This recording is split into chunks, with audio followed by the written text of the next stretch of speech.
First of all Sandhya Reddy గారితో start చేద్దాం. చెప్పండి. సంధ్యారెడ్డి గారు, నిన్న ఒక అంటే రైతు రుణమాఫీకి సంబంధించి ఒక క్లారిటీ వచ్చేసింది. ఎందుకంటే మంత్రివర్గ ఉపసంఘం అన్నారు, రకరకాల కసరత్తులు చేశారు, ఫైనల్ గా ఒక డెసిషన్ తీసుకున్నారు. డెఫినెట్గా అమ్మా, ఇప్పుడు తెలంగాణ ప్రజలకు రుణమాఫీ అనేది అంటే ఇప్పుడున్న తరుణంలో ఎలాంటి పరిస్థితి తెలంగాణలో ఉందనేది మనం అందరం కూడా అర్థం అయినా కూడా రైతుల కోసం ఇచ్చిన మాట కాంగ్రెస్ పార్టీ నిలబెట్టుకోవడానికి జూన్ ఇప్పుడు ఈ జూలై 18 అంటే మేము ఆగస్టు 15 లోపు అనుకున్నాము. కానీ ముందే అంటే తెలంగాణలో రైతుల కోసము కాంగ్రెస్ పార్టీ శుద్ధచిద్దుతో పనిచేస్తుంది అని.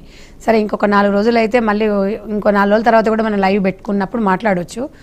వీళ్ళు మాట్లాడే విధానాన్ని బట్టి ఉంటుంది. వాస్తవానికి ఇప్పుడున్న పరిస్థితి తెలంగాణ రాష్ట్రంలో డబ్బులకు ఎంత కొరత ఉన్నా ఇలా తెలంగాణ రాష్ట్రం రైతుల పక్షాన ఉంది. రైతుల కోసమే కాంగ్రెస్ పార్టీ పనిచేస్తుంది, చిత్తశుద్ధితో చేస్తుందని ఇది చెప్పడానికి ఇదొక నిదర్శనం. ఎందుకంటే రైతుల కోసమే కాంగ్రెస్ పార్టీ పనిచేస్తుంది. ఈరోజు మాకు గ్రామీణ ప్రాంతాలలో రైతులు కాంగ్రెస్ పార్టీ మీద ఒక నమ్మకం ఉంది. అంటే ఇంద్రమ్మ హామాయం నుంచి ఈరోజు రాహుల్ గాంధీ గారు కానివ్వండి, ఇలా రేవంత్ రెడ్డి గారు ఒకటే మాట కట్టుబడి ఉన్నారు. నేను అన్ని దేవుళ్ళ మీద ప్రమాణం చేశాడు. ఇప్పుడున్న క్లిష్ట పరిస్థితి మీకు తెలుసా, మా తెలంగాణలో ఎకనామికల్ ఎట్లా ఉన్నామో మనం ఏ రకంగా ఉన్నాం, అయినా కూడా మాకు తెలంగాణ రైతులే మాకు ముఖ్యమని చెప్పేసి ఇప్పుడు 1 లక్ష రుణమాఫీ ఉన్న లోపు వాళ్ళకి 19వ తారీఖు నాడు కానీ 18, 18 ఈ 2 డేట్లలో వాళ్ళకి సమకూర్చడం జరుగుతుంది. నేను ఒకటి అడుగుతున్నమ్మా, గత ప్రభుత్వం గురించి, గత ప్రభుత్వాలు హరీష్ రావు గారు మాట్లాడిన విషయమే కానీ, ఇక్కడ ఈటెల రాజేందర్ గారు వారు మాట్లాడిన విషయంలే కానీ నేను ఒకటి అడుగుతున్నానమ్మా, మరి రుణమాఫీ చేస్తామని చెప్పి తెలంగాణ ప్రజలను మభ్యపెట్టి ఇలా బీఆర్ఎస్ పార్టీ 5 సంవత్సరాలు వాళ్ళు ఏదో 25,000 అది కూడా 1,00,000 దాటలేదు, 98,000 లోపు వాళ్ళకే క్లియర్ చేయడం జరిగింది. ఆ క్లియర్ చేసి ఎట్లా చేసిరు, మళ్ళీ దానికి మళ్ళీ అట్లాగే ఉంది, అదే 2 లక్షలు అట్లాగే ఉంది. అంటే అది వాళ్ళు కట్టుకుంటూ పోతే అదేమైంది, వడ్డీ కిందనే పోయింది. అంటే మరి మేమేం చేస్తున్నాం అంటే ఏకకాలంలో ఒకేసారి 1,00,000 రూపాయలు మాపు చేస్తే ఇక్కడ రైతు అనే వ్యక్తి ఇలా మన తెలంగాణ కోసము ఇలా తెలంగాణ వస్తే బాగుంటుంది, మన బతుకులు బాగుంటాయని కాంగ్రెస్ పార్టీతో ఒక నమ్మకం పెట్టుకున్నప్పుడు వాళ్ళ నమ్మకాన్ని మేము ముమ్ము చేయకుండా చేస్తున్నప్పుడు ప్రతిపక్షాలు అనడానికి వాళ్ళ మాట్లాడే విధానాన్ని వాళ్ళకే వదిలేస్తున్నాం. కాంగ్రెస్ పార్టీ ఏంటంటే ఇచ్చిన మాట నెరవేరుస్తారు, కాకపోతే కొంచెం వెనక ముందు అంతే తప్ప రైతులను కానీ ఇక్కడ విద్యార్థుల విషయంలో ఏ విషయంలో కూడా కానీ వెనక ముందు కొంచెం రోజులు అటు ఇటు ఉండొచ్చు. కానీ ఎందుకంటే కాంగ్రెస్ పార్టీ ఒకటే చెప్తుంది, ఒకటే చేస్తుంది. ఇలా 31,000 కోట్ల రూపాయలు అంటే మామూలు విషయం కాదు. మీకు అందరికీ తెలిసే ఈరోజు మనకు దాదాపుగా 90 లక్షల రేషన్ కార్డులు కూడా మనకు దాదాపు ఉన్నాయి. అయితే చాలా మంది కూడా ఏమడుగుతున్నారంటే ఇలా రేషన్ కార్డుల ఆధారంగానే తెల్ల రేషన్ కార్డు ఉంటేనే వర్తిస్తుంది అంటే అది కేవలం ఐడెంటిఫై కోసమే తప్ప తెలంగాణ ప్రజలు మీరు ఎట్టి పరిస్థితుల్లో కూడా రేషన్ కార్డు ఆధారంగా తెల్ల రేషన్ కార్డు ఉన్న వాళ్ళకైనా లేకపోతే ఈ భార్య భర్తల పేరు మీద ఉంటే రుణమాఫీ కాదంటే డెఫినెట్గా 2 లక్షల రూపాయల లోపు ఉన్న భర్త మీద 1 లక్ష ఉన్నా భార్య మీద 1 లక్ష ఉన్నా కూడా ఈ 2 లక్షలు ఆ కుటుంబంకి రుణమాఫీ అనేది పక్కాగా జరుగుతుంది. కాబట్టి ఇలాంటివన్నీ కూడా ఒకవేళ రేషన్ కార్డులో వాళ్ళు ఏదైనా తప్పు పడింది అనుకోండి, 20 తర్వాత మ్యారేజ్ అయ్యింది అనుకోండి పిల్లలకి, అలాంటి వాళ్ళు ఎవరైనా ఉన్నా కూడా మళ్ళీ ఎంఆర్ఓ ఆఫీస్ దగ్గరనో అక్కడనో వెళ్ళేసి నమోదు చేసుకోవచ్చు. ఇది నిరంతర ప్రక్రియ. మేము డెడ్ లైన్ పెట్టేసి కాంగ్రెస్ పార్టీ ఈ రోజు వరకే మీరు అప్లై చేసుకోవాలని కాదు. డెఫినెట్గా ఏమున్నా టోటల్గా రేవంత్ రెడ్డి గారు ఒక క్లారిటీతోని ఇవాళ ఇగో దీని ప్రకారంగా ఇది ఇంకొకటి ఇలా బీఆర్ఎస్ పార్టీ అనేది తెలంగాణ ప్రజలకు ఇంగ్లీష్లో టైప్ చేసి పంపించింది. కానీ ఇలా వెరీ క్లారిటీగా తెలంగాణ ప్రజలు ఇది చదువుకోవడానికి క్లారిటీగా ఇందులో ఉంది. నియమ నిబంధనలు ఇందులో చాలా క్లారిటీగా 2 లక్షలు అంటున్నారు. 2 లక్షలు అంటున్నాం. ఇప్పుడు 2,10,000 2,20,000 ఉందంటే మనం చెప్పిన టార్గెట్ 2 లక్షలు. అది దాంట్లో టోటల్గా మేము క్లారిటీకి ఇచ్చినాం. అవునా కదా, ఇప్పుడు 3 లక్షలు ఉందనుకో 2 లక్షలు ఉందనుకో మిగతా 50 వాళ్ళు కట్టుకోవాల్సి వస్తుంది.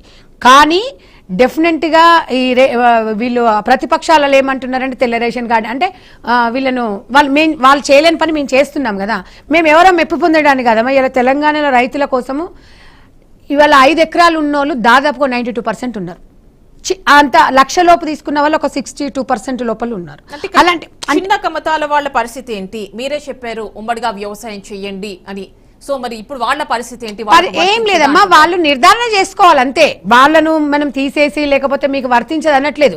నిజంగా ఈ కుటుంబంలో ఈ వ్యక్తి ఉన్నారా, ఈ బాబు మ్యారేజ్ అయిపోతే పక్కన రేషన్ కార్డు లేకపోతే ఒక ఐడెంటిఫికేషన్ ఏదో ఉంటుంది, పాస్బుక్ ఏదో ఉంటుంది కదా. ఎంఆర్ఓ ఆఫీస్కి వెళ్తే ఇప్పుడు వాళ్ళకందరికి విఆర్ఓ వాళ్ళు ఉంటారు కదా, వాళ్ళ దగ్గరికి వెళ్ళేసి అది అప్లై చేసుకోవచ్చు, తప్పేం లేదు. కాకపోతే ఓ నెల లేట్ అవుతుండొచ్చు వాళ్ళకి, కానీ ఎట్టి పరిస్థితుల్లో కూడా తెలంగాణ ప్రభుత్వం అనేది రైతులకు ఇచ్చిన మాట నెరవేరుస్తుంది. అది చూడాలి, వీళ్ళు చూడకుండా. ఎందుకంటే వాళ్ళు గతంలో రుణమాఫీ చేసినప్పుడు మీకు అందరికీ క్లారిటీగా తెలుసు. వాళ్ళు మాట్లాడింది 148 జీవో ప్రకారంగా, వాళ్ళు మాట్లాడిన విధానం, వాళ్ళు చేసిన విధానం, వాళ్ళు ఎన్ని వేల కోట్లు వచ్చింది, వాళ్ళు ఎన్ని వేల కోట్లు వెనకకు తీసుకున్నారు, ఎంతమందికి నిజంగా ఇచ్చారు. నేను ఒకటి ఎగ్జాంపుల్ చెప్తున్నానమ్మా, రుణమాఫీ అందరికీ రుణమాఫీ రైతు బంధు అని వీళ్ళు ఎన్నో చెప్పిండు. రైతు బంధు అని ఇప్పుడు నేను చెప్తున్నా, మల్లారెడ్డి గారికి 600 కోట్లు 600 ఎకరాలు ఉంది, ఆయనకు రుణమాఫీ అవసరం అంటారా? ఇప్పుడు జగదీష్ రెడ్డికి రుణమాఫీ అవసరం అంటారా? లేకపోతే ఇప్పుడు ఎమ్మెల్యేలకు ఓ 50 ఎకరాలు రుణమాఫీ అవసరం అంటారా? మీరు ఒక్కసారి చెప్పండి, నాకు 50 ఎకరాలు ఉందమ్మా, నాకు రుణమాఫీ అవసరం అంటారా? అంటే అట్లా ఇయ్యమంటారా చెప్పండి తెలంగాణ ప్రభుత్వం? అంటే ఎవరి మీద మనం ఈ భారం వేస్తాం? లాస్ట్ గవర్నమెంట్ మేము ఇచ్చాం కదా, వాళ్ళు ఇచ్చారు. నేను అందుకే కండిషన్ కాదమ్మా, నేను అడుగుతున్నా. 600 ఎకరాలు ఉన్న వాళ్ళకి, మల్లారెడ్డి గారికి, హరీష్ రావుకి, కేసీఆర్ కి మరి ఇన్ని వందల ఎకరాలు ఉంది కదా, ఇలాంటి వాళ్ళకి ఇవ్వమంటారా? మీరే చెప్పండి, తెలంగాణ ప్రజలు చెప్పమనండి. నేను అనేది ఏంటంటే, నేను ఇవాళ నాకు 100 ఎకరాలు ఉందమ్మా, నాకు రైతు బంధు అవసరం లేదు, నువ్వు ఇస్తున్నావు. కొంతమంది ఇప్పుడు రాజగోపాల్ రెడ్డి గారు, ఆయనకు ఒక 3 లక్షల ఎంతనో 6 లక్షలు ఎంతో పడితే ఆయన రిటర్న్ ఇచ్చారు. అట్లా ఇప్పుడు మేము అందులో టర్మ్స్ కండిషన్స్ పెడుతున్నాము. ఎందుకు పెడుతున్నాము?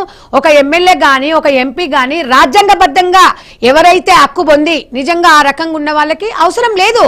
ఎందుకంటే ఇది పేద రైతులకు పంచాలి, పేద ప్రజలకు పంచాలి, బలిసినోనికి కాదు, బలహీన వర్గాల కోసమే కాంగ్రెస్ పార్టీ పనిచేస్తుంది. నిజంగా ఎలాంటి వ్యక్తులకి కొత్త రేషన్స్ కార్డు కూడా ఇప్పుడు ఈ మనం ఆగస్ట్ 1 నుంచి స్టార్ట్ చేస్తున్నాం.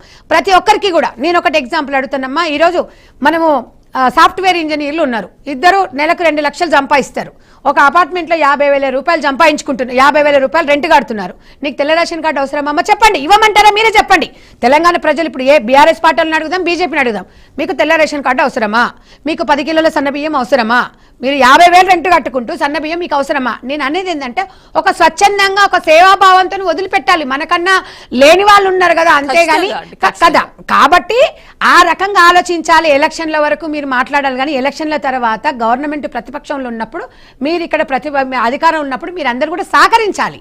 కాబట్టి ప్రతి రైతుని మేము ప్రతి విద్యార్థి తమ్ముళ్ళకు ఒక్కటికే చెప్తున్నాం, తొందరపడకండి, కొద్దిగా వెనక ముందే అవుతుంది. డెఫినెట్గా 100% కాంగ్రెస్ పార్టీ సంపూర్ణంగా ప్రతి ఒక్కరిని కూడా ఈరోజు మీరు స్కూల్స్, మన గవర్నమెంట్ స్కూల్ వ్యవస్థను ఎట్లా మార్పులో చేర్చిందో అక్కడి నుంచే ప్రారంభమైంది, విద్య నుంచే. కాబట్టి ఎవరు తొందరవలసిన రేవంత్ రెడ్డి గారు ఒక క్లారిటీతో ఉన్నారమ్మా, మాకు వెరీ క్లారిటీగా చెప్తున్నారు, తెలంగాణ ప్రజలు కూడా చెప్తున్నారు. నిజంగా దున్నేవాడికి భూమి అనే విధంగా నేను ఒకటి అడుగుతున్నానమ్మా. ఇప్పుడు కొన్ని ఉన్నాయి, రైతు బంధు అంటున్నారు, కొన్ని వెంచర్స్ వేసుకున్నారు, వెంచర్స్ వేసుకొని అది ఎంఆర్ఓ ఆఫీస్లో పాస్బుక్లో అట్లానే ఉంది, వీళ్ళు ప్లాట్లు మాత్రం పంచుకున్నారు. ఆ 100 ఎకరాలకి రైతు బంధు ఇవ్వమంటారా?